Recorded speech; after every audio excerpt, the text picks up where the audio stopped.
Um, Welcome to the Affinity Hire Speaker Series. If you haven't been to one of these yet, Affinity Hires are faculty members that have been hired to work within a specific cohort, and then those faculty members work together all year on collaborative projects and things like that. This year the cohort focuses on diversity and sustainability, and you'll hear from one of our Affinity Hires today. We have 4 this year: physics, I always get this wrong, physics, sociology, philosophy, and anthropology. Today, the talk that you'll be hearing, actually I think concludes our series this year, is going to be about sustainability in the classroom, addressing adultism and other inequalities. Just a short description of what you'll hear. So an important part of sustainability is the role of inequality. In terms of education, this means it's crucial to create environments where issues of power are addressed. In this talk, our speaker today will discuss how to examine and address issues of power in the classroom, and in particular, lead the issue of adultism or youth inequality. He'll discuss the topic and lead the audience through an examination of how adultism has been part of all of our lives, how it influences teaching, and also solutions. So to get to our esteemed person here, Dr. Donovan is an assistant professor of sociology at East Bay. Received his PhD from Louisiana State University in 2013, where he focused on environmental sociology, environmental education, critical pedagogy, and feminist theory. So you weren't doing much there at all, right? In his previous work, he has critically examined how schools teach about the interconnections between both the environment and social life, using schools from post-Katrina New Orleans, Louisiana. Throughout this work, he has focused on both the role of racial and gender minorities, as well as perspectives of students and youth. He's published previous papers addressing adultism in educational settings. So if you would please give him a warm welcome.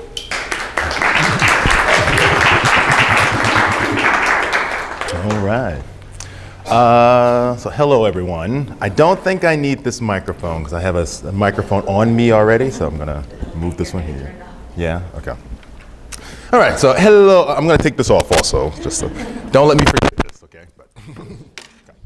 So, yes, so I want to say hello to everybody. I just want to say thank you for coming on this Friday. You know, it's rainy and it's not the greatest weather today. And, you know, I'm sure many of you are very tired, as we all are at this point in the semester. So I just want to say thank you for taking your time out for this talk. Before we get started, there's something I would like to say. Is a good chunk of this talk is about revisiting our childhood experiences. So I just want to give a little warning here that for many of us, our childhood was, you know, rainbows and kisses and, you know, fun stuff. But for many of us, we had childhood experiences that were, you know, painful and difficult, and, you know, so this talk might bring some of that up. This whole talk is about dealing with power inequality in relationship to our childhood experiences. So just be loving and kind to yourself should any feelings come up, that sort of thing, right? Okay. So for me, in my research, I've spent a lot of time looking at how the environment and issues of inequality relate to each other. So essentially, you know, just to cut to the chase, we cannot talk about the environment without talking about issues of social problems. I should say social issues. Environmental problems are simply a reflection of social problems. Inequalities that exist between different groups of people in regards to environmental issues or sustainability directly relate to the inequality that already exists between minorities, upper and lower income people in the society we live in already, right? The environment is just a reflection of the social problems, okay? During my time during this research, I also ended up which my initial research was really only looking at the environmental issues, but I regularly found myself confronted with problems with the older environmental teachers and the ways in which they were instructing the younger students. So my whole thing was environmental education, and I just regularly had all these moments where I was working with young people and had teachers. The interactions between the teachers and the young people were not quite going as smoothly as the teachers themselves would like to think they were going. And since I was working with the students, I often found myself saddled with them and seeing things from their perspective. Okay, so that which I'm going to explain in a second, but that led to all of this material getting published, where I looked at this urban farming school and looked at how age inequality worked, and looking at the significant life experiences of young people at this school that motivated them to become activists, okay? And I am currently working on which I'm going to discuss later, a survey which looks at adultism and its influence on us as teachers and on students, particularly students' conceptions of themselves as students, their role as students, and the ways in which adultism has influenced, positively or negatively, that role of themselves as students and their attempts to get an education. Okay. So that didn't do anything. There we go. Okay, personal experience. So, yours truly used to be, I got my first master's degree. I was 25. I was kind of burnt out and needed some time out of school. And I became a tour guide in a park. And this was in Louisiana. And I got to look real cute and wear all these costumes, and I got to give tours of this house in English and in French, and it was a really nice job. I was given the job because I had a master's degree. I was told I was the most qualified person who had applied for the job, okay? So it's just how I got the job in the first place, okay? And however, working there, I was 25. The second youngest person there was 45. So by comparison, I was sort of seen as a child in relationship to all of them, okay? So I regularly found myself having experiences where I would attempt to initiate something or come up with an idea about a project, and would very quickly, or I may be told, oh yeah, that's a good idea, but then it was sort of no support. I was regularly told to go back there and give those tours. My input was not really considered. And this particularly bothered me when I realized that my boss, did not have a master's degree. He only had a bachelor's degree. So I was actually the most qualified person at the park. And the only person of color at the park also, which is another issue in and of itself. But I regularly felt like I just wasn't really being listened to. And then I found myself getting kind of resentful. I spent a lot of time just sort of goofing off in the park instead of doing the work I could have done. And then I largely said, well, my initial intentions were to sort of become curator of this place and get my master's degree in Louisiana, my PhD in Louisiana, and maybe even make this my permanent, long-term career move. But I just regularly got so frustrated, I just said, you know what, this isn't for me. I'm going to be here for a year. Screw this. I'm going off and getting my PhD, right? Okay, that's what happened there. Then about 2 years later, I started doing research at this school. The founder of the school is right here. His name is Turner. And while I was at the school, there was, all this talk about it being a egalitarian community of teachers and students working together, learning how to plant together and learning about social problems together, and everybody does the same work, and it's through that egalitarian environment that people are learning about social environmental problems. This is the reason why I chose to study the school, because I was told this message. But while I was working with the young people, sifting compost and doing things, I realized one day, it's 95 degrees in Louisiana in the summer. And while all of us as young people are sifting compost all day, I'm seeing all the adults sit over here and they're drinking coffee and talking about social justice. So while, I regularly saw this pattern where, adults would talk about doing work, but then the work they actually did usually turned into go and paint a door, go and play with someone, or go and sit and drink coffee and talk about issues, whereas the actual grunt work was often being done by the young people, right? One particular occasion that happened, some of the young people started feeling disrespected about this, and they went up to one of the adults and said, hey, we'd really like it if you could come work with us so we can get this work done faster. And the adult basically looked at this young man like he was crazy, like how dare you even ask me that question? And then he kind of walked off. And as I walked past, I asked the student what happened, and he said, "We just witnessed an adult's disrespect of youth." That's what they called it. And I had never heard of that term before, but the moment I heard it, I immediately knew what it meant, right?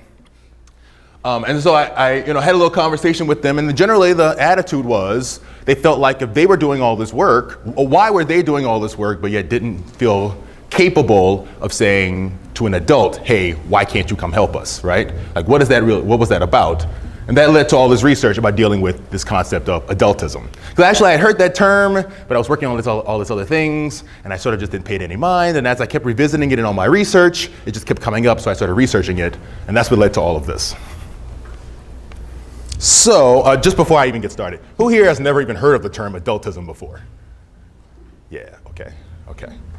So, adultism is defined as the assumption that adults are better than young people and are therefore entitled to act upon young people without their agreement. So this mistreatment and disrespect is reinforced by social institutions, laws, customs, and attitudes. The main focus is that adults have the right to act upon young people without their agreement, right? I'll just read some of this here, but these are 10 signs you may be experiencing adultism. 1, you'll understand when you get older is your middle name. 2, you're forced to go to school. 3, you aren't allowed to choose your clothes, the people you hang out with, or the places you spend your time. 4, you can't make decisions about your own body without parental consent. 5, you do the same work for less pay than adults. 6, adults say, because I said so to you. 7, you have to take standardized tests in underfunded schools. 8, marketers sell you cool things instead of useful things. 9, you can't vote because you're under a certain age. And 10, the sign says, no 2 people under 18 without adult supervision. So all of these things have a sort of thread underneath them. You might be, that thread might be becoming a little clear as I read some of that, right? So if you think about it, excuse me. If you think about it, with the exception of prisoners and a few other groups, young people are actually one of the most controlled groups of people in society. It is completely acceptable to control, curb, dictate, boss, often to the point of physical violence, young people in ways that you could not treat any other group of people in our society, right? And then that is reinforced through all of our social institutions, including the educational arena, which we are all a part of right now. Okay, so these are just some more common statements here related to adultism. You'll do as I say as long as you're living in my house. It's just a stage. You're too young. This is a lot. What do you know? You haven't experienced anything. Okay, so now at this point, let me ask, who here has heard these statements before? Said to them? Okay. Who has said these statements to someone else at a point in their lives? Okay. So that's interesting because that kind of indicates something. All of us have experienced adultism, right? And many of us have practiced adultism onto other people. Okay. Okay, so at the heart of this really addresses power. Power within adult-youth relationships. Power is at the heart of many of these problems. While young people certainly need help, it's how we address giving them help, their own say and input, all those sorts of things, right? One of the most interesting things about this is that even people who are super sensitive and educated about race, class, gender, sexuality stuff often still completely commit adultism onto young people all the time. You know, and so it's a whole other domain in which we all have to sort of educate ourselves about, right? We often create what's a binary. So binary thinking is generally, A or B, one or the other. It reduces, what is really a range of choices into 2 choices, right? So if we live in a world with lots of binaries. We have a male-female binary. I would argue we even have a gay-straight binary in a lot of ways, right? But in the reality of it, there's gender, sexuality, there's a whole range of choices. You don't have to just pick one or the other. There's a whole map. I teach a sexuality class, I teach gender classes. There's a whole map of choices and things to pick from, and spaces you belong to and fit in, and how you understand yourself. There's a whole world of understanding there that makes up your gender, your sexuality. You don't just have to reduce things into binary thinking, okay? What binary thinking does is it creates 2 groups of people, essentially those with the power and those without it. Essentially, it creates the group that belongs and the group that doesn't belong. It reduces everything down into a hierarchy where basically one group is at the top of that hierarchy and then a whole other group is below the hierarchy. The dominant and the, I guess, more subdominant, right? So with regards to this issue, When we create an adult-youth binary, we see young people as incapable and adults as capable. And then those lead to actions that then affect our adult-youth relationships. So if young people are incapable, then if that's our underlying thought, then as a capable adult, your job is then to do things for them always. If they're never really capable, then you always have to keep doing things to make them, to fix their actions, right? Because ultimately you believe the adult is capable, not a young person. Okay, another thing that happened, which is also a part of the research I did earlier here, but one of the findings I found was that adults often engage in actions of talking at students or talking at young people instead of talking with young people. You know, a conversation where you talk with somebody means you're sort of an equal person in that conversation, and you have to spend as much time listening and taking in what the other person said. But what often happens as adults, we tend to just tell young people what we think is best for them. Well, as I was studying this, you know, we would finish shoveling compost and we'd be sitting down and we'd be having a conversation, and, you know, some of the students would just mention whatever was going on. At the time, it was this movie Guess Who with Ashton Kutcher, you know, dating a black girl and all that stuff, right? And, you know, they would go on about, you know, they would say something about how much they liked the movie, and then I always did my teacher thing where I would go, well, let's pause and really reflect on what exactly does that mean for him to have this attitude. Okay, okay, which is a totally normal thing for me to do, right? Anytime I did that, the reaction was literally to just go silent. They would just go silent, they would just put their heads down, they would look really annoyed. I saw one girl literally just like shake it off, and then she went right back to talking about what she was talking about before, right? So what I learned in this experience is that young people are regularly talked at all the time, and that they, you know, their opinions aren't really listened to as much. This idea that I myself have to sort of educate someone, like any time is a time to educate, is really an attempt of showing my knowledge dominance over younger people. I mean, that's one thing at the root of it. Instead of giving them the opportunity to just let the conversation emerge as it was emerging for them, I attempted to control that conversation by inserting what I thought was a teaching moment, right? Okay, I didn't bother thinking about how they might interpret my desire to make them teach. I just assumed they would just all be all on board with it and would see me as some learned, educated person, right? So I had to question all those assumptions.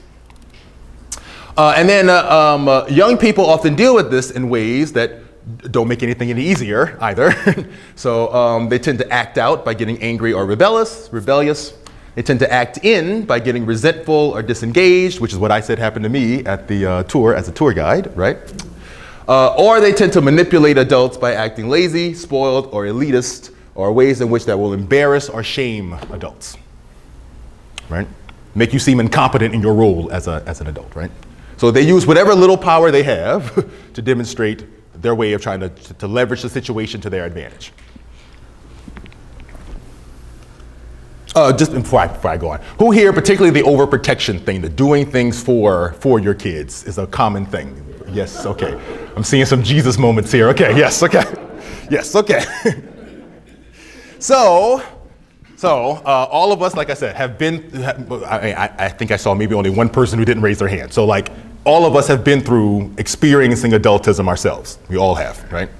And then if you don't question any of this, you more than likely will just perpetuate it on to younger people, because it's just a normal part of the everyday age relations in our society is to treat young people like this, okay?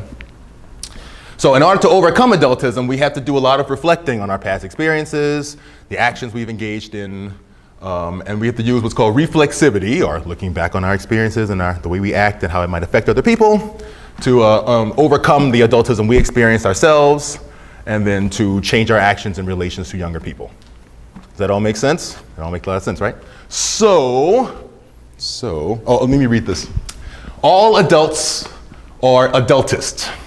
If you just think about youth, we are being adultist. Without seeing our own adultism, we are being adultist. We stop challenging adultism when we don't take action to address our own adultism. Okay? So we're gonna have a little moment here to have a bit of a meditation on some of this.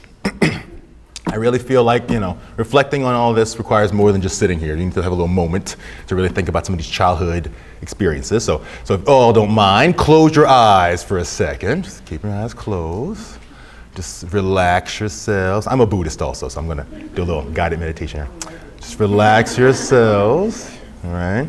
Just feel yourself sort of sinking down into your body. Just feel yourself in your body sinking down, and just feel yourself getting younger. And try to imagine yourself, say, 5, 6, some really young time in your life when you were a really little kid. Okay. And then think about the adults in your life, how those adults, good and bad, how those adults made you feel. And maybe try to single in on a particular moment where you felt some adultism happen to you. Maybe with a teacher or a family member, some important adult in your life, and something that happened, and you can clearly remember how you felt about it, the incident that occurred. Maybe you run through it in your mind step by step, just the event that occurred and how it made you feel, what it felt like during the event, what it felt like after the event, and maybe even think about what it felt like now as you were remembering all of this. Okay, I'll give you 1 second on that.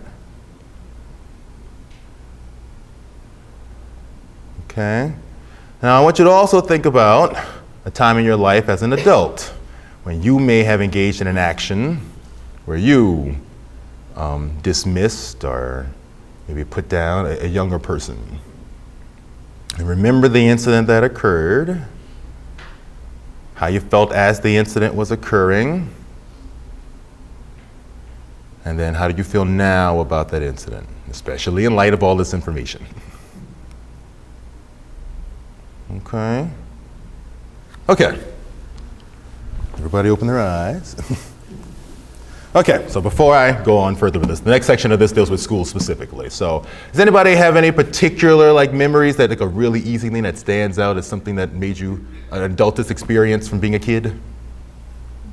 If anybody minds sharing, yeah? Being forced to play outside when you wanted to play inside. Okay.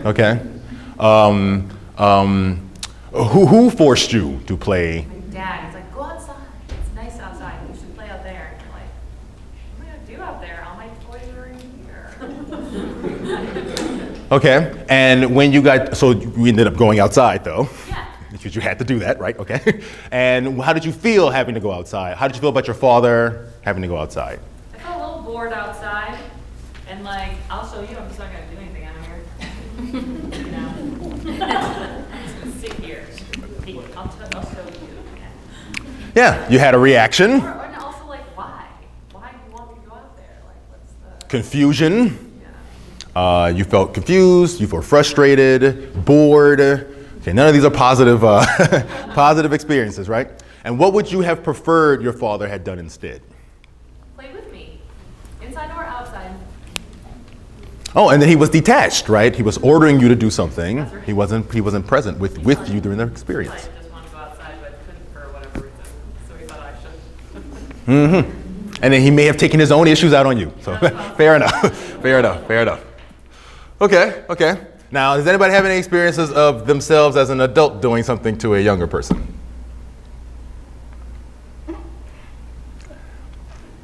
No judgment. Dwyla, yes? Charlie Rice said, I'm not one of your little friends. I'm not one of your little friends on the playground. Okay, well, why did you tell him that? Because I thought he was being disrespectful. You probably disrespectful. Okay. And your response to him being disrespectful was to say, I'm not one of your little friends. So I'll just ask you, what about that do you feel might have been adultist? Difference in how saying I'm big, you're little. I'm older, you're younger. Okay, yeah. So looking back on that experience now, what would you have said differently? Maybe just say be respectful instead of I'm not one of your little friends. It's kind of an ongoing joke thing now, half joke, half serious on my part, because he's in high school now. So he's like, I'm not on the playground anymore. You still say it though? Oh yeah. Oh, Interesting. Okay. Half joke. I thought that was funny you said half joke. Does he feel it's a half joke? I think in part. You think in part. That wasn't a yes, but I want to throw that out there. But okay. So you see how pervasive this is, though, right? Like those examples you gave were very common, basic things that any childhood is filled with those sorts of moments. And what you just mentioned were very common. Many adults talk to their children that way. I mean, my mother. Let's not even. So let's not focus on my family, but those are very common statements. So it shows you how ubiquitous this type of inequality is, right? If you're not consciously making actions to question it, it's very normal to just make statements where you put down young people to be like, you don't know what you're talking about. You know, I'm the one in control here, right? And as a young person, they hear those statements told to you all the time as a young person and have no ability to do anything about it, right? Okay, so next thing is school. So in its ideal, school is a place where young people come to be socialized and educated and theoretically empowered and the ability to make decisions for themselves. However, while that may occur on the very covert level, there is what's called the hidden curriculum, which is that there is an overt and a covert lesson being taught. So while overtly students may learn certain skills, discipline, and the ability to accomplish their desires, covertly, students are learned to be controlled, punished. They learn passivity, coercion, and oppression. If you think back to most of your experiences in school, most of it was probably having to sit in a chair you may not have really wanted to sit in. Much of it may often have been things you didn't really want to learn, right? And you were forced to learn them, right? And if you complained about those things, often you were put down. Things didn't change. Your situation didn't change. Right? Right. So even though schools are the very centers that focus on empowering youth, many educational settings both empower and limit young people's abilities at the same time, which makes it a super important thing for us to talk about this adultism issue in educational settings. And then in particular, not just school, well, about the schools. So, this school, if it advertised, come here so you can learn how to be passive and coerced and, no one would come to school here, of course, right? So obviously there's a message of focusing on youth empowerment that's there. This isn't to say some of these things are necessarily bad. For me to teach a class, I obviously need students that are willing to be silent or more or less silent so that the material can be discussed, right? So it's not that these are bad or not, but it's a question of to what degree are students a part of the process of understanding what is the learning environment at an institution. Okay, and then now teachers. So teachers are some of the most influential adults in a young person's life. Aside from our parents, teachers are often the people who encourage us, nurture us, believe in us, support us to help us get our education. They're particularly important for getting our education. And teachers have both an instrumental and an expressive role. You learn a particular subject matter. I teach sociology. But we also do the work of nurturing development and student self-concept. We teach students to accept rewards and punishment, routines, rules, labels. If your teachers label you as a troublemaker versus a star pupil, that has a huge effect on your view of yourself. It has a huge effect on your ability to achieve things in that class. And can have long-term effects in your ability to get your education long-term. If you're always viewed as a troublemaker, the odds that you're going to do well in school and then go off to college and that sort of thing are way less than if you're labeled, if you're given some kind of supportive label as a student, right? So how teachers interact with students is super important. It's essential for students to achieve. So then how do teachers and students address adultism? How do students feel about adultism here at this school? How has it affected their lives, their understanding of themselves as students, and their student role? So that the paper on this paper here on unlearning adultism, I actually published last year, and then I got hired here. So, and I got hired here to teach a sociology of education class. So just by the luck of all of that, I decided to interview my own students to ask them about their experiences with adultism and their student role. Okay. Okay, so the survey asked questions such as, there's a lot of questions here, but I'm going to just read them. I gave them the definition of adultism and then I asked them these questions. Tell me what being a student means to you when you first started school. What does it mean in middle school, high school, and now as a college student? Have you ever felt someone committed adultism to you? In what ways? Did adultism occur in your family? In what ways? Do you feel adultism occurs in schools? Does it occur in college universities? Have you ever experienced adultism from a teacher? How did your adultism experiences shape your feelings about being an adult when you were a kid, as a teenager, as an adult now? How did it shape your feelings, expectations, goals, aspirations about being a student in grade school, high school, college student? Is there any connection or relationship between the adultism you experience in your family compared to adultism at school? Did the adultism you experience relate to other social issues like your race or gender or class? In the examples you give above, how would you have handled the situation differently if you were the adult? As an adult, have you committed adultism yourself? Does your adultism experiences shape how you act towards or interact with young people or your children? Okay? So much of the things we just went through this whole talk here, I asked all of them these questions. So I'm still going through all this data, and this is only half of the data, but I'm going to read some of these excerpts just to give you an understanding. So we've been talking about adultism this whole time. I showed you all the adultism that just is pervasive in everyday life for young people, and then we focused on us as adults committing adultism onto other people, right? And so now I'm talking about students. So this is students here at the university we all are a part of right now, talking about their experiences, okay? Okay, so this question was, tell me what being a student means to you when you first started school. I'm a 31-year-old black male finishing my senior year at CSU East Bay. I did not remember my first thoughts of school, so much has happened to fog those memories. When I first started middle school, I remember having to adjust from having one teacher all day to having multiple teachers in a school day. Middle school created more independence, where it was the student's job to get to class on time. By the time I reached high school, I had developed a dislike for school. Previous teachers had just took the enjoy out of school for me. Okay. Here's another one. I'm a 31-year-old African-American female, and I'm a junior at Cal State East Bay. I remember being very eager to learn as a child, thinking and believing my educators knew everything and that they were right about everything because they were smarter than me.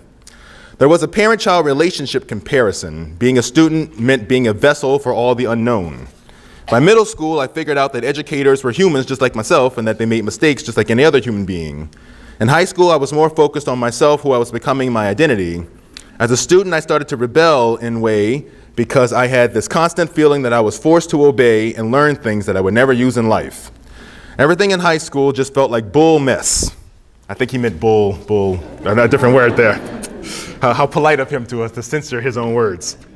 As a college student, I finally feel like I am a vessel as I did when I first started. There's a wide variety of life experiences, diversity, things to actually be learned that you will eventually use in life. As a student, that means everything. Okay. This question was, have you ever felt someone committed adultism to you? Yes. A perfect example is with my elder sibling in my own family. There are times when a younger person that they tend to overlook your opinions and thoughts because to them it's simply irrelevant. One time in particular that I remember this happening to me is during high school. Although I got in trouble a lot of the times, one time in particular I was suspended for just walking by a fight. The fact that I was 6'3" at the time, when the principal and other teachers came, I was hard to miss.